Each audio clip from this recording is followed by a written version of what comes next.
Hello বন্ধুরা, আজ কোনো ব্লগ নয়, আজ নিয়ে চলে এলাম চিকেনের রেসিপি নিয়ে।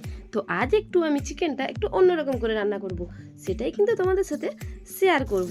তো তোমরা ভিডিওটা শেষ পর্যন্ত দেখবে, কেউ কিন্তু স্কিপ করে দিয়ে চলে যাবে না, কারণ তাহলে জানতেই পারবে না, টেনে টেনে দেখলে তো বুঝতেই পারবে না। তো দেখো বন্ধুরা, আমি আজকে রান্নাটা একটু অন্যরকমভাবে করবো, সব দিন তো একঘেয়েমি রান্না করি।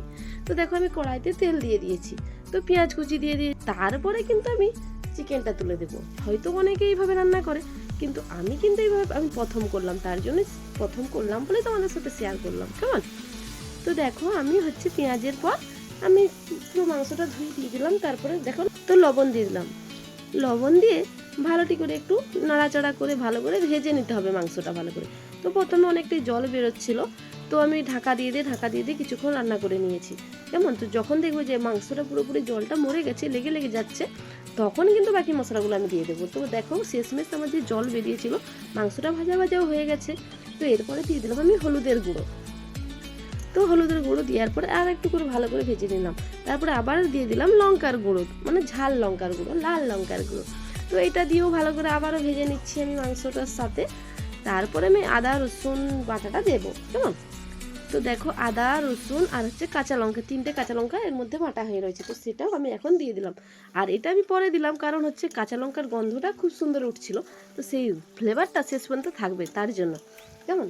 তো আদার মানে ওই লঙ্কা হলুদ দেওয়ার পর আমি এটা দিলাম। তারপরে টমেটো কুচি দিয়ে দিলাম, তারপরে আবারও ভাজতে থাকলাম, কিছুক্ষণ ধরে ভাজতে হবে, কষতে হবে, ঠিক আছে? তো এটা কিছুক্ষণ কষার পর দেখো আমি জিরে গুঁড়ো, অল্প একটু ধনে গুঁড়ো দিয়ে দিলাম। তারপরে জল আর একটু দিয়ে, এখানে লেগে লেগে যাচ্ছিলো তো মশলাটা, তো তাই জন্য একটু জল দিয়ে, মানে ওই মশলা ধোয়া জলটাই দিলাম, ঠিক আছে? দিয়ে আমি ভালোটি করে কষিয়ে নিতে হবে। যেটুকু জল আছে, তো মশলা ধোয়া যেটুকু জল ছিল সবটাই দিয়ে দিলাম। তারপরে কিন্তু কিছুক্ষণ ঢাকা দিয়ে লেড়ে কষিয়ে নিলাম। তো দেখো মোটামুটি আমার কষা চলছে। তো কষার পরে একটা মেটে আছে, তো ওটা তুলে নেবো ভাবছি, কারণ মেটেটা মানে ঝোলের মধ্যে দেবো না, কেমন? তো তারপরে দেখো কিছুটা কষা হয়ে যেতে, আর যেহেতু আগেই আমি বেশি ভেজে নিয়েছি, তার জন্য সেদ্ধ কিন্তু অলরেডি আগেই হয়ে গেছে। তারপরে দেখো আমি ভাজা আলুগুলো দিয়ে দিলাম, আগে থেকে ভেজে রেখেছিলাম। তারপরে আমার কষানো হইতে দেখলো আমি মেটেটা তুলে নিলাম। মেটে কিন্তু কষার মধ্যেই ভালো লাগে, মেটের ঝোলের মধ্যে আর ভালো লাগে না, কেমন? তারপরে দেখো একটু চিকেন মশলাও দিয়ে দিলাম, এখন দেবো। আর শেষে একবারে নামিয়ে অল্প একটু দিয়ে দেবো। তো ভালোটি করে আবারও কষিয়ে নিতে হবে। তো এই রান্নাটুকুই আমার আজকের ভিডিও।